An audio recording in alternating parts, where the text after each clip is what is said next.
Good morning. നമ്മൾ റിവിഷൻ്റെ രണ്ടാമത്തെ ദിവസമാണ്.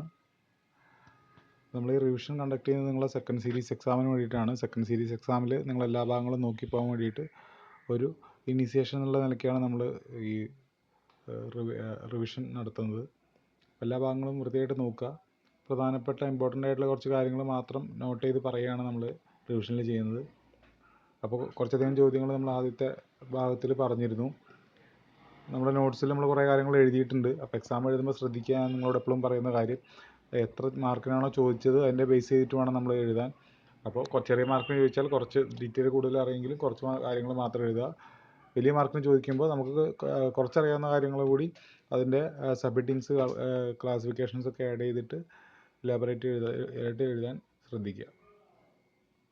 ഓക്കെ, അപ്പോൾ ഇന്നത്തെ ആദ്യത്തെ ചോദ്യമാണ് വാട്ട് ഈസ് ആൻ എക്കോസിസ്റ്റം എന്നുള്ളതാണ്.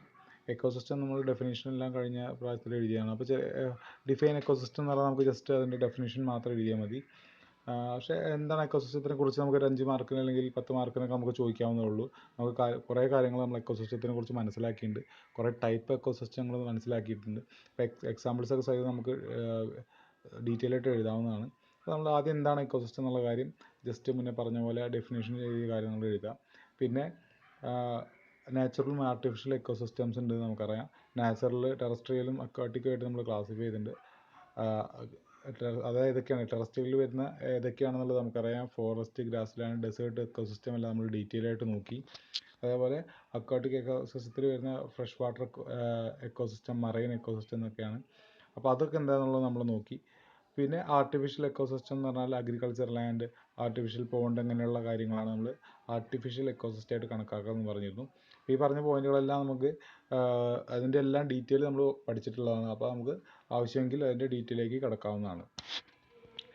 പിന്നെ ക്യാരക്ടേഴ്സ് എന്തൊക്കെയാണ് എക്കോസിസ്റ്റത്തിൻ്റെ എന്നുള്ളതും നമ്മൾ മനസ്സിലാക്കിയിട്ടുണ്ട്. നമ്മളൊരു എക്കോസിസ്റ്റത്തിൻ്റെ ക്യാരക്ടേഴ്സാണ് നമ്മളോട് ചോദിച്ചതെന്നുണ്ടെങ്കിലും വലിയ മാർക്ക് നമ്മളോട് ചോദിച്ചു കഴിഞ്ഞാൽ നമുക്ക് ഈ പറഞ്ഞ കാര്യങ്ങളെല്ലാം എഴുതാം. എന്താണ് എക്കോസിസ്റ്റം, എക്കോസിസ്റ്റത്തിൻ്റെ ക്ലാസിഫിക്കേഷൻ എന്തൊക്കെയാണ് വരുന്നത്, എന്നിട്ട് ക്യാരക്ടേഴ്സ് എന്താണെന്നുള്ളത് നമുക്ക് അതിൻ്റെ കൂടെ തന്നെ അതിൻ്റെ പാർട്ടായിട്ട് തന്നെ എഴുതാവുന്നതാണ്. അപ്പോൾ ecosystem can varying size, different സൈസിൽ എക്കോസിസ്റ്റം ഉണ്ട്. കോമൺ ഫീച്ചേഴ്സ് ആയിട്ടുള്ള flow of energy and cycling of chemicals എന്നെല്ലാം എക്കോസിസ്റ്റത്തിൽ സംഭവിക്കുന്നു. അങ്ങനെയുള്ള കാര്യങ്ങളാണ്. പെർമനൻ്റ് എക്കോസിസ്റ്റം, ടെമ്പററി എക്കോസിസ്റ്റം ഉണ്ടാവും. Ecosystem is usually an open system of energy and material. ഇങ്ങനെയുള്ള കാര്യങ്ങളൊക്കെയാണ് ക്യാരക്ടറിസ്റ്റിക്സിൽ നമ്മൾ മനസ്സിലാക്കിയത്. ഇത് മാത്രമല്ല, കൂടുതൽ ഒരു എക്കോസിസ്റ്റത്തിനെ കുറിച്ച് എന്താണ് എക്കോസിസ്റ്റം അല്ലെങ്കിൽ എന്താണ് എക്കോസിസ്റ്റത്തിൻ്റെ പ്രത്യേകതകൾ എന്നാണ് നമ്മൾ അതിൽ എഴുതേണ്ടത്. ഇനി നമുക്ക് നമ്മുടേതായ പോയിൻറ്റ്സ് നമുക്ക് ആഡ് ചെയ്യാവുന്നതാണ്. ഓക്കെ, അപ്പോൾ ഇത്രയും നമുക്ക് എഴുതിയാൽ നമുക്കൊരു 5 മാർക്കിന് ചോദിക്കുമ്പോൾ നമുക്ക് എഴുതാൻ പറ്റും. ഇനി വലിയ മാർക്കിന് ചോദിക്കുമ്പോൾ അത് കുറച്ചും കൂടി ഇലാബറേറ്റ് ചെയ്ത് നമുക്ക് എഴുതാൻ സാധിക്കും. സ്ട്രക്ചർ ഓഫ് എക്കോസിസ്റ്റം ഒക്കെ നമ്മൾ പഠിച്ചിട്ടുള്ളതാണ്. അപ്പോൾ സ്ട്രക്ചറിൽ വരുന്ന ഓരോ എലമെൻറ്റ്സും നമുക്ക് അറിയാവുന്നതാണ്. അതിനെക്കുറിച്ചൊക്കെ നമുക്ക് ഡീറ്റെയിൽ ആയിട്ട് എഴുതാൻ പറ്റും. അടുത്ത ചോദ്യം ഇതാണ്, explain the biotic and abiotic components in ecosystem.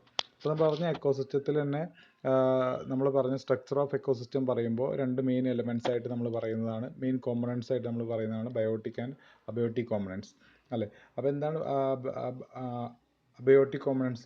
Abiotic components എന്ന് പറഞ്ഞാൽ ജീവനില്ലാത്ത കാര്യങ്ങളാണ്. ബയോട്ടിക് കോമ്പണൻസ് എന്ന് പറഞ്ഞാൽ ജീവനുള്ളവയാണ്.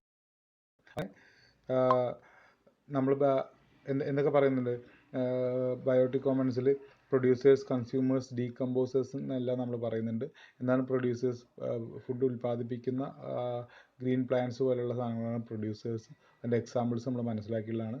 കൺസ്യൂമേഴ്സ് നമുക്ക് വീണ്ടും, കൺസ്യൂമേഴ്സ് എന്ന് പറഞ്ഞാൽ ഈ പ്രൊഡ്യൂസേഴ്സിൽ നിന്ന് ഫുഡ് അബ്സോർബ് ചെയ്യുന്ന അല്ലെങ്കിൽ അവയെ കൊന്നു തിന്നുന്ന അങ്ങനെയുള്ള ആളുകളാണ് കൺസ്യൂമേഴ്സ്.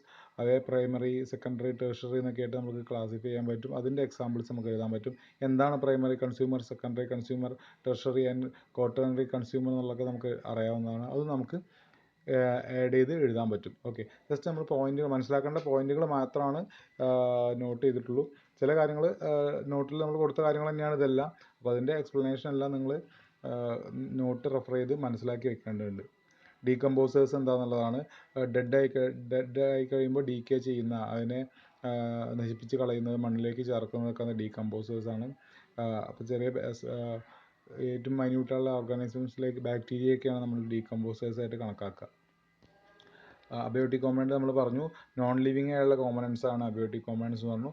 അതിനെക്കുറിച്ച് നമുക്ക് ഡീറ്റെയിൽ ആയിട്ട് it's include physical factors like soil, light, temperature, water അങ്ങനെല്ലാം വരുന്നുണ്ട്.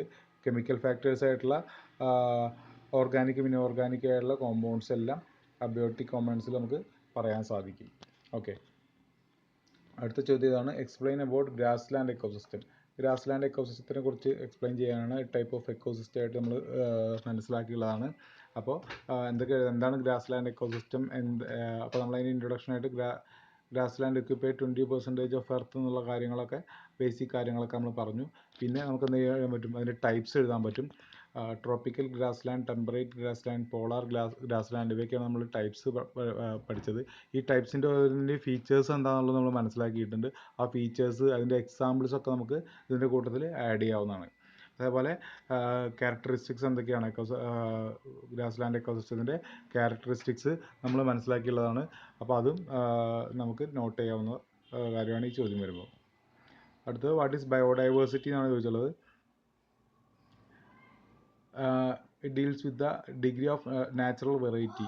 വ്യത്യസ്തത, ഒരു നാച്ചുറലിലെ നമ്മളൊരു എക്കോസിസ്റ്റം എടുത്താൽ അതിലെ വൈവിധ്യങ്ങൾ അല്ലേ, അതിനാണ് നമ്മൾ എന്ത് ചെയ്യുക, ബയോഡൈവേഴ്സിറ്റി എന്ന് പറയുക, ജൈവ വൈവിധ്യം എന്ന് നമുക്ക് പറയാം.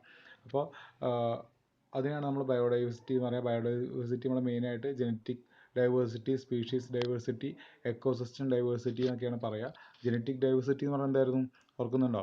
ജനറ്റിക് ഡൈവേഴ്സിറ്റി എന്ന് പറഞ്ഞാൽ ഒരു ജനസിൽ തന്നെ, ഒരു ടൈപ്പിൽ തന്നെ, ഒരു ടൈപ്പ് അനിമൽ എടുത്തു കഴിഞ്ഞാൽ ആ അനിമലിൽ തന്നെ പലതും പല പോലെ ഉണ്ടാവുക അല്ലേ. ഹ്യൂമൻസ് എടുത്തു തന്നെ ഹ്യൂമൻസ് തന്നെ പലരും പല പോലെയല്ലേ ഉണ്ടാവുക. അതേപോലെ അതിനാണ് ജനറ്റിക് ഡൈവേഴ്സിറ്റി എന്ന് പറയുക. സ്പീഷീസ് ഡൈവേഴ്സിറ്റി എന്ന് പറഞ്ഞാൽ ഒരു എക്കോസിസ്റ്റം നമ്മൾ കൺസിഡർ ചെയ്യുമ്പോൾ അതിൽ ഡിഫറെൻറ്റ് സ്പീഷീസുകൾ ഉണ്ടാവും അല്ലേ. പല അനിമൽസ്, പല ടൈപ്പ് ഓഫ് അനിമൽസ് ഉണ്ടാവും, ഹ്യൂമൻ ബീയിങ്സ് ഉണ്ടാവും അല്ലേ. പ്ലാന്റുകൾ എടുത്താൽ പ്ലാന്റിൽ തന്നെ പല സ്പീഷീസുകൾ ഉണ്ടാവും. അതാണ് സ്പീഷീസ് ഡൈവേഴ്സിറ്റി എന്ന് പറയുന്നത്. അടുത്ത എക്കോസിസ്റ്റം ഡൈവേഴ്സിറ്റി എന്ന് പറഞ്ഞാൽ കുറച്ചും കൂടി വലിയ കാര്യമായി, ഓരോ എക്കോസിസ്റ്റം ഓരോ ക്യാരക്ടേഴ്സ് കാണിക്കുന്നതായിരിക്കും. അതിനാണ് നമ്മൾ എക്കോസിസ്റ്റം ഡൈവേഴ്സിറ്റി എന്ന് പറയുക. അതിൻ്റെ എക്സ്പ്ലനേഷനും നമ്മൾ നോക്കിയിട്ടാണ് അത് ഡീറ്റെയിൽ ആയിട്ട് മനസ്സിലാക്കുക. What are the types of desert ecosystem എന്നാണ് ചോദിച്ചുള്ളത്. അപ്പോൾ അതിൻ്റെ എന്താണ് ഡെസേർട്ട് എക്കോസിസ്റ്റം എന്നുള്ള കാര്യങ്ങളൊക്കെ നമുക്ക് എഴുതാം. Tropical deserts, temperate desert, cold desert ഇങ്ങനെയാണ് ക്ലാസിഫൈ ചെയ്തിട്ടുള്ളത്. എന്താണ് അതിൻ്റെ ഫീച്ചേഴ്സ്, ഏതൊക്കെയാണ് അതിൻ്റെ എക്സാമ്പിൾസ്, അങ്ങനെയുള്ള കാര്യങ്ങളൊക്കെ അതിൽ ആഡ് ചെയ്ത് നമുക്ക് മനസ്സിലാക്കാവുന്നതാണ്.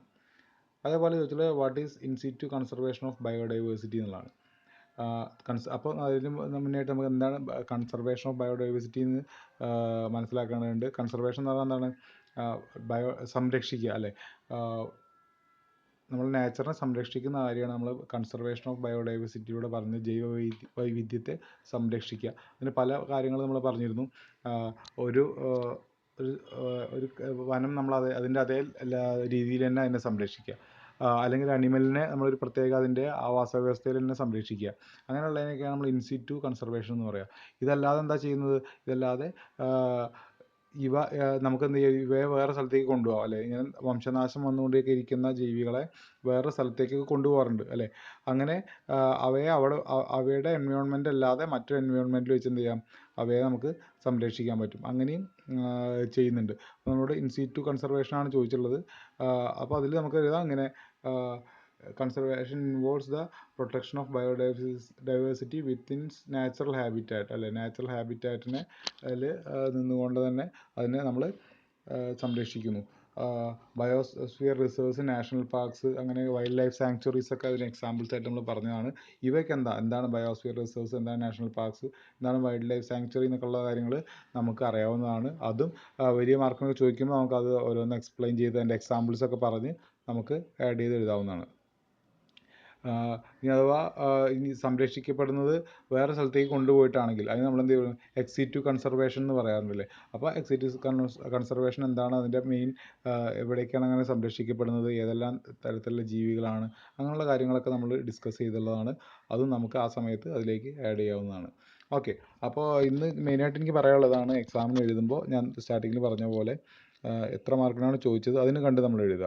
അപ്പോൾ നമുക്ക് ഈ പറഞ്ഞ കാര്യങ്ങളെല്ലാം നമുക്ക് കോമൺ ആയിട്ട് അറിയാവുന്ന, ഒരു ജനറൽ നോളജിൻ്റെ ഭാഗമായിട്ട് അറിയാവുന്ന കാര്യങ്ങൾ തന്നെ കൂടുതലും നമുക്ക് EVS പഠിക്കാനുള്ളത്. അതുകൊണ്ട് തന്നെ നമ്മുടേതായ പോയിന്റുകൾ ആഡ് ചെയ്ത് നമുക്ക് സുഖമായിട്ട് എഴുതാവുന്നതാണ്. ഓക്കെ. അപ്പോൾ എന്ത് ചെയ്യണം, അങ്ങനെ എഴുതുമ്പോൾ എന്ത് ചെയ്യണം, കറക്റ്റ് പഠിച്ച പോയിന്റുകൾ നിർബന്ധമായിട്ട് ഉൾപ്പെടുത്തിക്കൊണ്ട് വേണം അത് എഴുതാനും നിങ്ങൾ ശ്രദ്ധിക്കാൻ.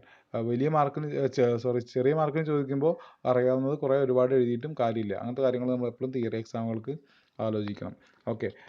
അപ്പോൾ എല്ലാ ഭാഗങ്ങളും സെക്കൻഡ് മൊഡ്യൂളിലെ എല്ലാ ഭാഗങ്ങളും വിശദമായിട്ട് പഠിക്കുക. All the best for exam. Thank you.